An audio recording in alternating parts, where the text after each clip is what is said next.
నమస్తే, welcome to our channel. నేను సమ్రీన్. కవి, రచయిత, పరిశోధకుడు, సంపాదకుడు, వక్త, నటుడు, వ్యాఖ్యాత. ఈరోజు మనతో ప్రముఖ పల్లేర రామ్మోహన్ రావు గారు ఉన్నారు. వారితో భాగవతం గురించి ముఖ్యాంశాలు తెలుసుకుందాం, వారితో మాట్లాడదాం. నమస్తే సార్. నమస్తే అండి.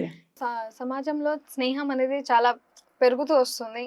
ఎలాంటి వాళ్ళతో స్నేహం చేస్తే ఎలా ఉంటది, మీ మాటలో కొంచెం చెప్తారు? మనిషి అంటేనే సంఘజీవి, సమాజంలో బ్రతకాల్సిన వాడు. నన్ను ముట్టుకోకు నామాల కాకినట్టు నా దగ్గరికి ఎవరు రావద్దు, నేను ఒక్కడిని ఎక్కడో ఉంటా అంటే కుదరదు. సమాజంలో అందరూ కావాలి. అట్లని అందరితో కూడా కలిసి జీవించడం ఓసారి ప్రమాదకరం. ఎవరంటే వాళ్ళతో కలిసి జీవించడం కూడా కష్టం, స్నేహం చేయడం కూడా కష్టం.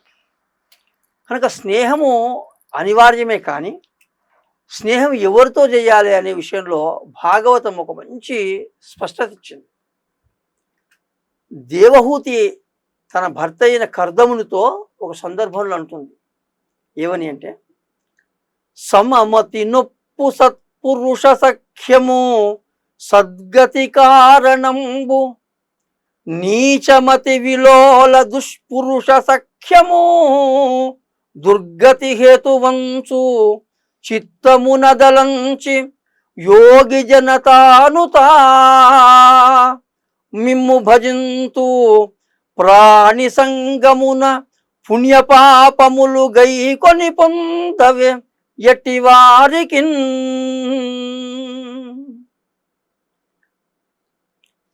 సంగము అంటే కలవడం. ఎవరితో కలిస్తే ఏమవుతుంది అని భాగవతం చెప్పింది. సమమతి నొప్పు సత్పురుష సఖ్యము సద్గతి కారణంబు. సత్పురుషులు అంటే మంచివాళ్ళు, సత్పురుషులు అంటే మంచివాళ్ళు. ఎటువంటి మంచివాళ్ళు, ఎవరు మంచివాళ్ళు? నిజంగా అంటే మన బోర్డు ఉంటుంది ఆ మెడలో, వీడు మంచివాడని. ఏముండదు బోర్డు. మరి ఎట్లా తెలుసుకోవాలి అంటే, సమమతి నొప్పు. మంచి సందేశం ఇది.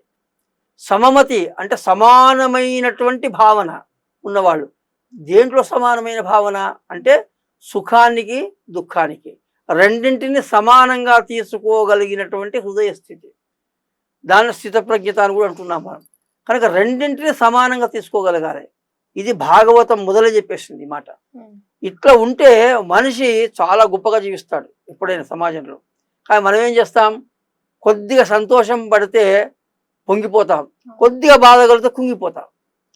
ఈ రెండింటిని సమానంగా స్వీకరించగలిగితే, ఇప్పుడు రాత్రి పగలు రెండు ఉన్నాయి. అబ్బో ఎప్పుడు నాకు పగలే ఉండాలంటే ఉండదు, ఇప్పుడు చీకటే ఉంటుందా అంటే ఉండదు. రెండు వస్తుంటాయి. రెండింటిని మనం స్వీకరించాలి, రెండింటిలో జీవించాలి. అట్లా సుఖ దుఃఖాల్లో జీవించాలి. అది భాగవతం చెప్తున్నది ఇక్కడ. సమమతిలాగా భావించాలి. అటువంటి వాళ్ళు సత్పురుషులు. వాళ్ళతో నువ్వు స్నేహం చేసినావు అనుకో, ఆ స్నేహం ఏమవుతుంది, సద్గతికి కారణమవుతుంది. అంటే మంచి గతి, నీకు ఉత్తమ గతులు కలుగుతాయి. నీ జీవితం చాలా సుఖప్రదంగా శుభప్రదంగా జరుగుతుంది అట్లా ఉంటే.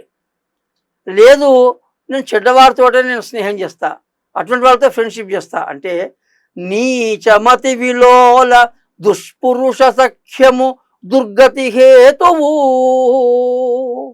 చాలా నీచులు, నికృష్టులు, భ్రష్టులు, అటువంటి వాళ్ళతో నేను స్నేహం చేస్తా అంటే ఏమవుతుంది అంటే, నీకు దుర్గతుల పాలు కావడం తప్పదు. నువ్వు పడితనమైపోతావు, పాడైపోతావు, పడిపోతావు నువ్వు. కనుక నువ్వేం చేయాలయ్యా అంటే ఆలోచించుకో ఎవరితో స్నేహం చేస్తావు. ఎందుకంటే ఏ ప్రాణికైనా నువ్వు ఎవరితో కలుస్తున్నావో దాన్ని బట్టే వాని ఫలితం ఉంటుంది. కనుక పాప పుణ్యములు ప్రాణి సంగమున పొందవేయటి వారికి ఇట్లా అన్వయించుకోవాలి. పాపం కానీ పుణ్యం కానీ నీవు చేసేటువంటి స్నేహం వల్లే నువ్వు చేస్తావు. ఎందుకు, మంచివాడితో కలిసినావు అనుకో, వాడు మంచి ఆలోచనలు చెప్తాడు, మనం మంచిగా ఉండాలంటాడు. అప్పుడు మన ఆలోచనలు మారుతాయి, మనం చేసే పనులు మంచి పనులు చేస్తాం. లేదు ఒక దొంగతో స్నేహం చేసినాం అనుకోండి, వాడేం చెప్తాడు, మనం దొంగతనం చేయాలి, వాడి ఇంటికి కన్నం వేయాలి, వీడిని మోసం చేయాలి, వాడిని పతనం చేయాలి, వాడిని చంపేసి, వాడి ఇదే ఆలోచనలు ఉంటాయి. మనం కూడా అవే పనులు చేస్తాం, పడిపోతాం.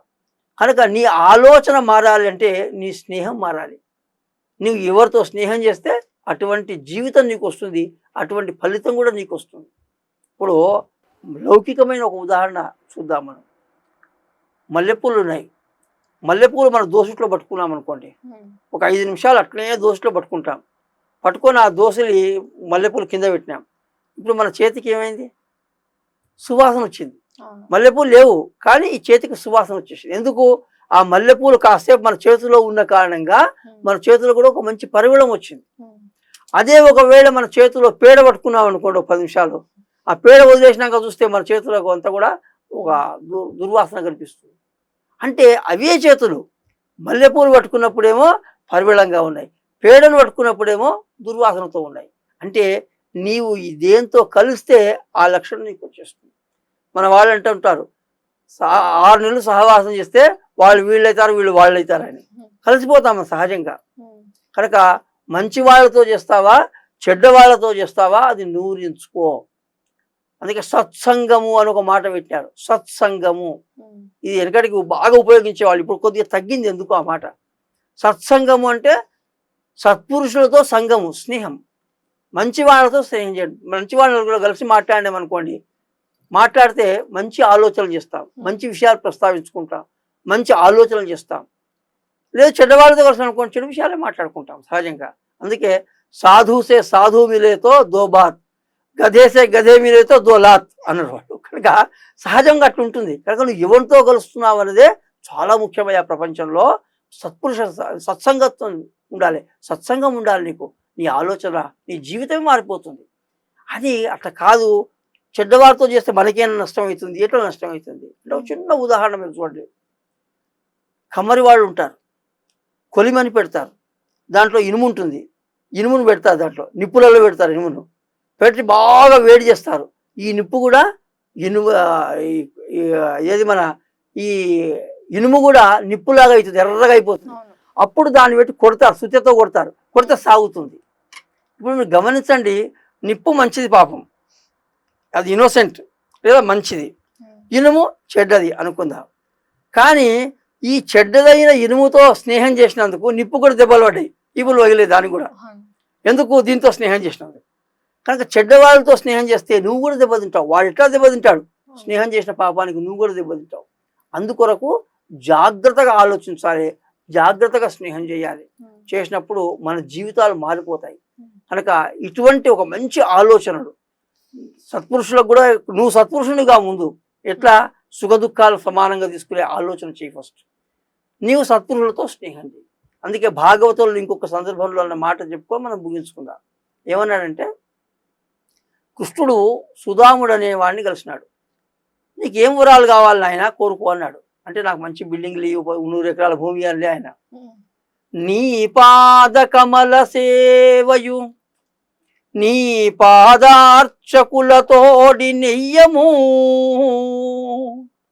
నితాంతాపార భూత దయయును తాపస మందార నాకు దయసేయగదే. అయ్యా, ఎప్పుడు నీ పాదాలు సేవించుకునే అవకాశం నాకు బాగుంది. రెండవది ఏం కోరినాడు? నీ పాదార్చకులతోడి నెయ్యము. ఇప్పుడు మీరు అడిగిన దానికి ఇది జవాబు. ఎవరితో స్నేహం చేయాలి అంటే నీ భక్తులతో స్నేహం చేయాలి. ఎందుకు? నీ భక్తులతో స్నేహం చేస్తే వాళ్ళు సత్పురుషులు, నాకు కూడా అటువంటి మంచి ఆలోచనలు వస్తాయి, నాకు భక్తి కలుగుతుంది, నాకు నీ సేవ చేయాలనిపిస్తుంది, తప్పుడు ఆలోచనలు నాకు కూడా రావు. కనుక నీ పాదార్చకులతో స్నేహం నాకు ఇవ్వు. మూడవది ఏమి ఇవ్వాలి? నితాంతాపార భూతదయయును. మనం కొలువలేనంత, సీమితంగానంత భూతదయ ఇవ్వాలి. అపారమైన భూతదయ అంటే ప్రాణుల పట్ల దయ, అది ఇచ్చేసే అన్నాడు. కనుక అది ఉంటే అది సత్పురుషులు వాళ్ళు. కనుక అటువంటి దయ ఉన్న వాళ్ళతో, మంచితనం ఉన్న వాళ్ళతో, సుఖ దుఃఖాలు సమానంగా తీసుకునే వాళ్ళతో మనం స్నేహం చేయగలిగితే మన జీవితాలు మారుతాయి.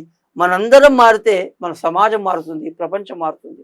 లేదు చెడు స్నేహాలు వాళ్ళు ఎక్కువైపోయినాయి. ఒకరిని చూసి మనం అంటున్నాం, ఇప్పుడు గ్యాంగులు అంటున్నాం, ముఠాలు అంటున్నాం, ఇంకేమో పేర్లు పెట్టుకుంటున్నాము. వీళ్ళంతా కూడా ఆ పేర్లు పెట్టుకోవడంలో చూస్తున్నాం, వాళ్ళంతా దుష్టులంతా ఒక దగ్గర అయ్యే వరకల్లా సమాజానికి హాని జరుగుతుంది. ఇప్పుడు తీవ్రవాదం కానీ, ఉగ్రవాదం కానీ, మోసాలకు సంబంధించిన ముఠాలు కానీ, ఇవన్నీ ఎందుకు తయారవుతున్నాయి అంటే ఈ నీచ సాంగత్యం వల్ల తయారవుతున్నాయి.